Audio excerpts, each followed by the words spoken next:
Well, thank you very much. It is a privilege to join in this sobering and very important discussion about COVID-19 and the lessons that we're already learning and things that we need to think about for the future. As a member of the Pontifical Academy, I'm really happy to see the way in which you, Professor von Braun, and other colleagues have pulled this distinguished group together to try to reflect on this, even as we grieve for the more than 5 million who have lost their lives to this condition. And that is probably a great underestimate. Some would say it's probably closer to 16 million people who have lost their lives to COVID-19. And it's not over, as we all know, looking at the statistics, particular parts of the world now still being very hard hit. My task was to talk about lessons for science and health policy.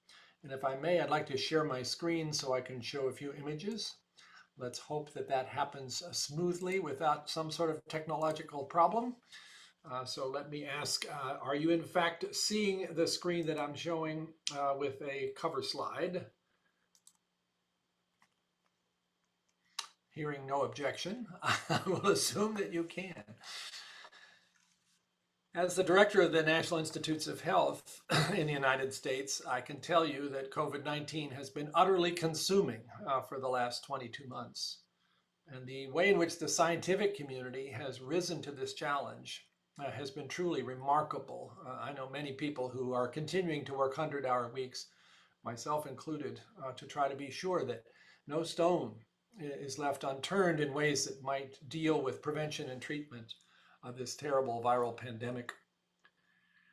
NIH has a mission, which is both basic science, fundamental knowledge, but also the application of that knowledge, both of which have played significant roles in getting us to where we are.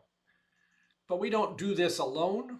NIH, which has a $41 billion a year budget, can't really do anything without partners, academic researchers. Most of our money goes out in grants to medical and research institutions. But we also work closely, especially in circumstances that require clinical advances with industry. We work with philanthropy. In case of this particular pandemic, the Bill and Melinda Gates Foundation has been a really important partner. And none of this happens without the research participants, without whom we could really not learn anything about whether an approach is working or not. And our gratitude is always most deeply to those people who volunteered for clinical trials, not knowing whether they're going to be benefited or not, often without much in the way of assurances, and yet who trust that this is the right thing to do.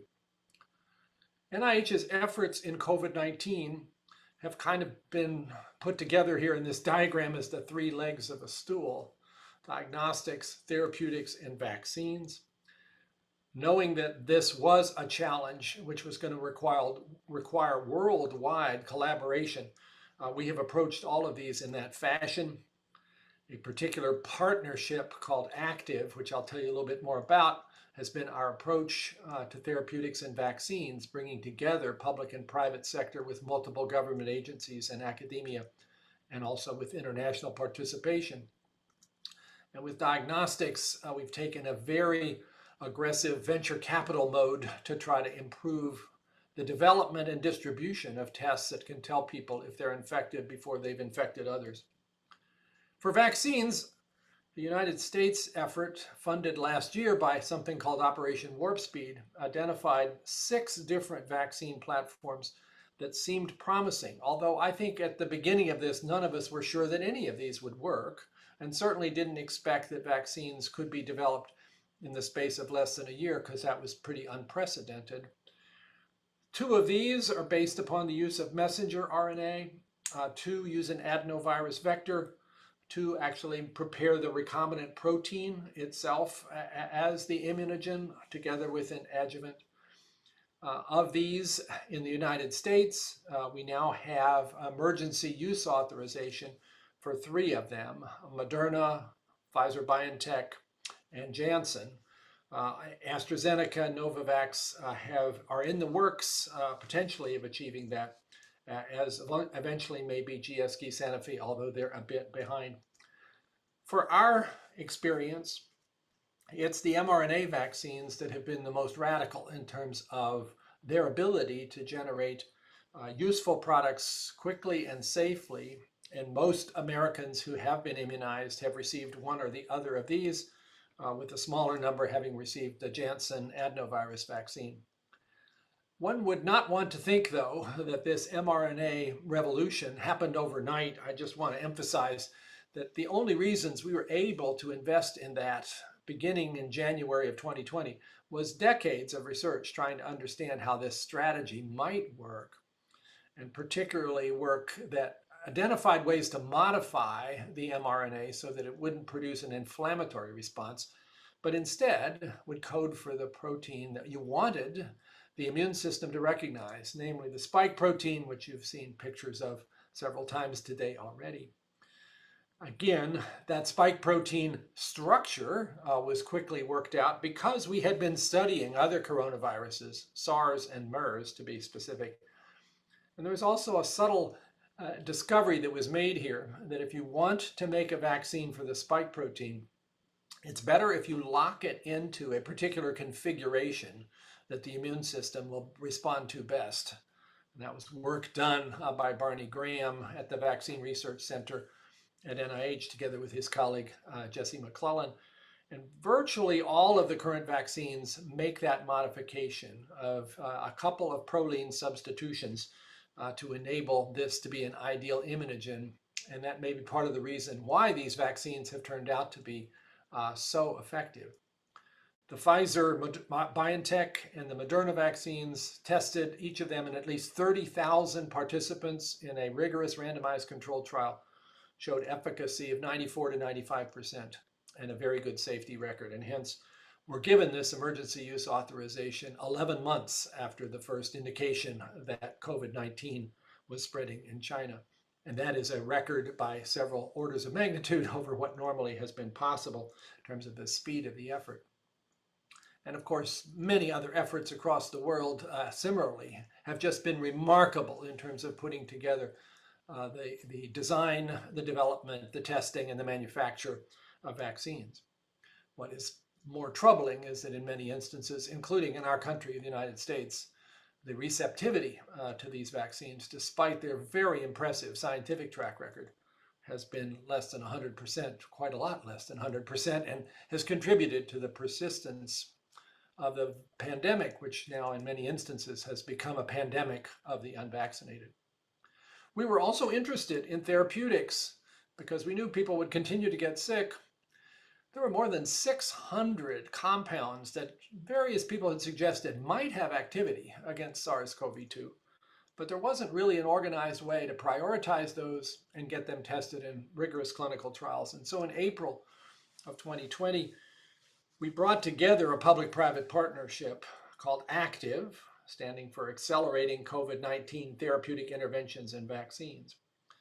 This, which involved about 100 people who pretty much dropped everything to work flat out, about half from industry, half from academia and government, basically designing what needed to be done to prioritize therapeutics, to design the clinical trials, develop master protocols, set up the trial networks. They also designed the main protocols that were used for the vaccine trials, which is why most of them needed at least 30,000 participants. All of this being done in a fashion so that you would really know when something was tested, did it work or it didn't, because there were too many small, poorly powered trials going on that weren't really going to tell us what we needed to know. So ACTIVE has been an experience that's been rather all-consuming for the participants. You can see here 20 companies, multiple government agencies, including FDA and the European Medicines Agency, as well as nonprofits, and all managed very ably by the Foundation for NIH. This is a group that I meet with in a war room format at least twice a week, and the progress has been pretty amazing. We have tested now over 25 therapeutic agents. So have our colleagues in the UK and Europe, and we've stayed in close contact about those experiences. Most of what's been tested has failed to show benefit, but you need to know that as well. But amongst the success stories are drugs like remdesivir, which turns out to be valuable for hospitalized patients, monoclonal antibodies, which turn out to be valuable for outpatients and not for hospitalized patients. In fact, I think you could say we're beginning to appreciate some themes here about therapeutics. if you go from left to right here, from somebody who's infected with no symptoms, and there's plenty of that possibility with COVID-19, progressing all the way through to someone in ICU on a ventilator, which therapeutic strategies work? The antiviral strategies, like monoclonal antibodies, like other antivirals, which I'll come to in a second, work best early on. You want to get those in the system within 4 or 5 days after the first sign of illness, because otherwise your own immune system does a pretty good job of responding, and supplementing that with monoclonals doesn't seem to help very much, which is why monoclonals for the most part have failed to provide benefit in inpatients. Likewise, convalescent plasma. You need this done early. On the other hand, patients who are very sick in the ICU, at that point, it is the immune response as well as the coagulation problems that are responsible for much of the morbidity and mortality. And that's where drugs like dexamethasone and others turn out to be beneficial by keeping that cytokine storm from causing more harm than the illness itself might have. I put anticoagulation strategies in here because we continue to test those across the board. I can tell you we do have trials showing that full anticoagulation with full dose heparin is beneficial in hospitalized patients, but not if they get really to the point of being sick in the ICU with organ failure. At that point, full anticoagulation doesn't help. So we have to figure out the fine tuning here to get this all right.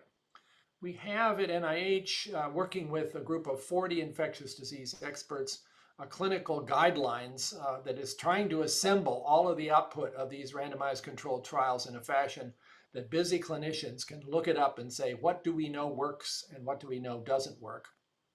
And I refer you to that clinical guidelines for COVID-19, which you can get at the NIH website if you want to see what their conclusions have been.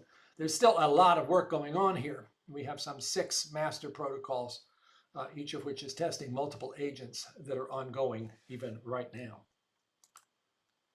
One drug to point to you, although it is not yet FDA approved, but has promising data from a trial, is the Merck drug Molnupiravir. And I will say with some pride that this was a drug actually developed with an NIH grant at Emory University. Can you mute? Sorry, I hope I'm still being heard. Yes? Okay. The Molnupiravir drug in a trial involving about 1,500 individuals separated between placebo and this oral agent did in fact cut the risk of hospitalization in half and cut deaths almost to 0. But of course, this is an early trial. FDA is now looking at the data.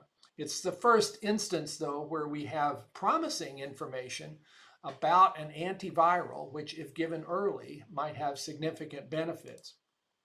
Of course, one that has to wonder who's going to have access to this if it does get presented. I was pleased to see weighing in by Pope Francis on this very topic. The Gates Foundation has promised also to assist with this. And Merck, for their part, and they deserve credit for, said they would share the formula for this with low and middle income countries, assuming that this becomes approved, which is still something that's not been decided, but certainly one to watch. And I will tell you, there are several other antivirals that are coming through trials in the next few months that I'm fairly pleased and excited about. These are all drugs which should target the viral life cycle, should not therefore have significant host side effects if the drug is as well targeted as we want it to be. And the virus, the coronavirus, does have some very vulnerable points, like a protease, for instance, or a polymerase, which if blocked by a small molecule could be very effective in stopping viral replication. So this is a place of great interest, great investment. We in the NIH are putting about $3 billion into this program in the next couple of years, and thinking about particularly those drugs that might be so wide in their benefit that they would hit other coronaviruses, not just SARS-CoV-2, because many of these targets are rather conserved in the whole family of coronaviruses. Goodness, maybe we'll finally get a pill that cures the common cold, since a lot of those are coronaviruses as well.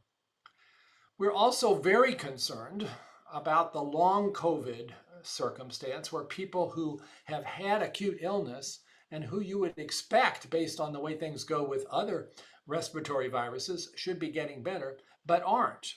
And that is not an uncommon finding at all. Depending on which study you're looking at, as many as a third of COVID survivors end up with symptoms such as fatigue and brain fog and palpitations, muscle aches that go on sometimes for weeks or even months. We don't understand the pathogenesis. Is there somewhere a lingering location of infection where the virus is still present? We don't see that, but maybe it's hiding.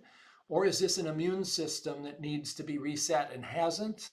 Or is it some metabolic disturbance? Is this a consequence of small vessel coagulation problems, which we know can affect large parts of the body? We don't know, and we need to figure that out, and we need to figure out how to prevent and treat this, considering there are now tens of millions of people in the United States alone who are suffering from long COVID for whom we don't have good answers. And then I mentioned our diagnostic efforts, where we basically tried to inspire all the inventors in small businesses and academic centers who might have ways to detect the presence of this virus, either by its RNA or its proteins, its antigens, to move their ideas forward and see what could be done in a hurry to try to expand that capacity, because that was very limited back in the early days of this pandemic. We set up an innovation funnel. We invited those inventors to come forward. They went through a series of challenging steps in this funnel. Some have called one of these a shark tank, where they basically had to show what they could do and have a lot of testing of their abilities to produce reliable data at affordable cost. And those funnels, of course, results in some narrowing over time. But as of now, 32 new platforms for testing have come through this, which collectively are contributing the possibility of about 4 million tests per day. And that is dramatically greater than where we were.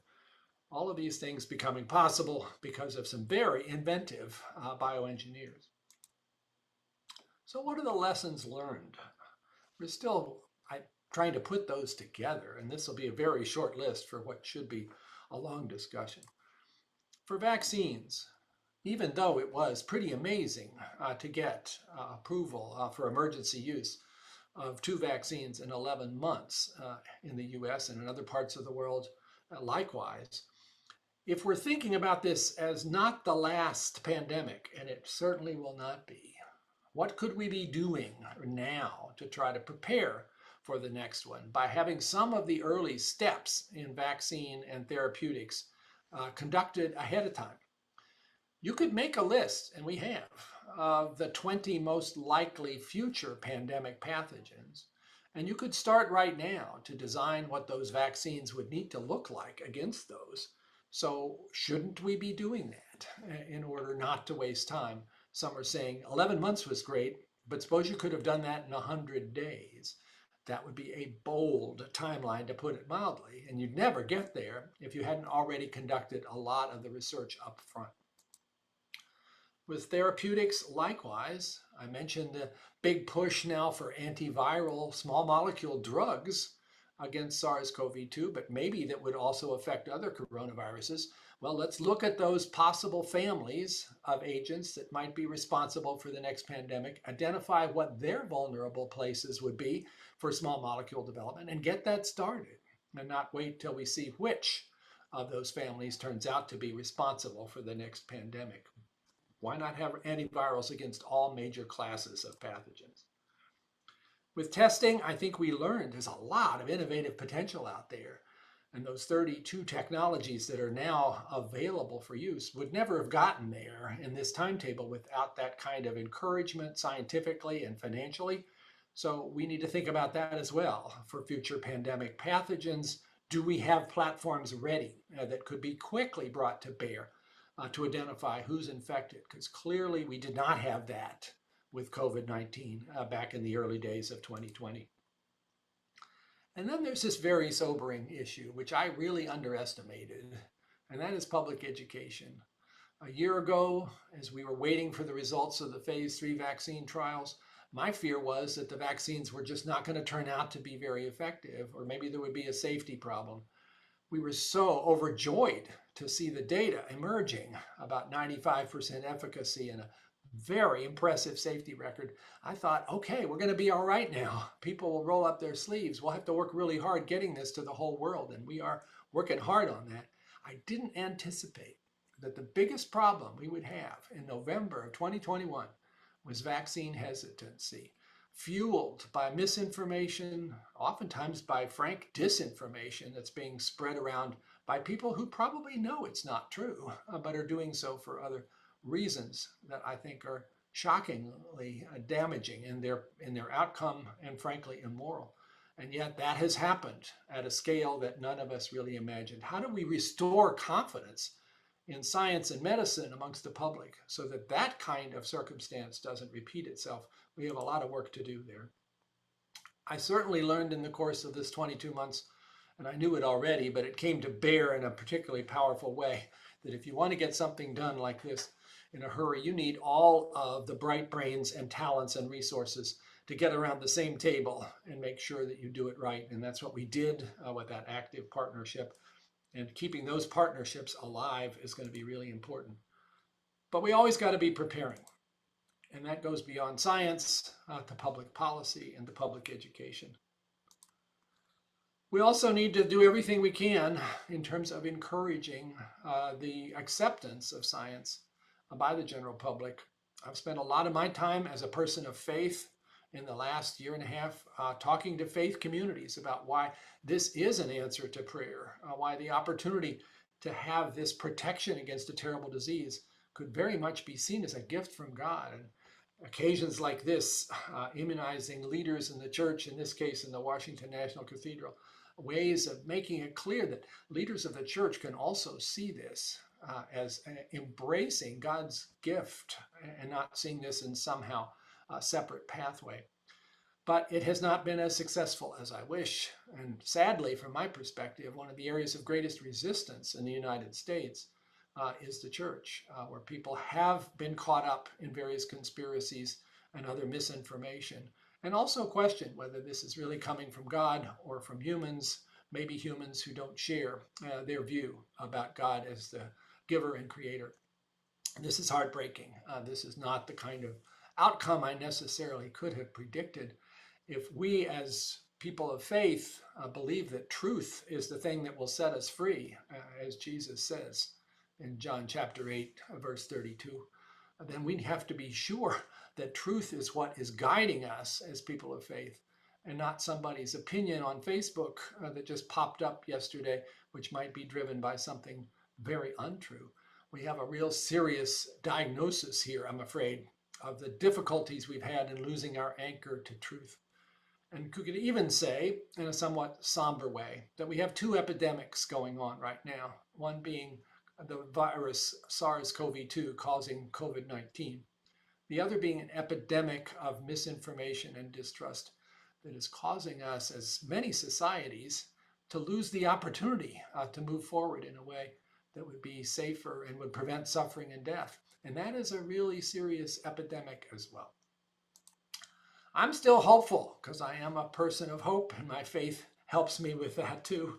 But I'm fond of this quote from Peter Levi that hope is not just a random idea. It's something that should attach to action. All of you involved in this symposium are involved in action in various ways.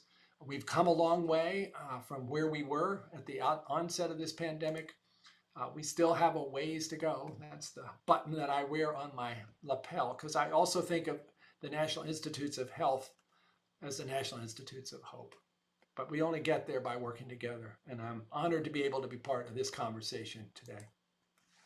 Thank you.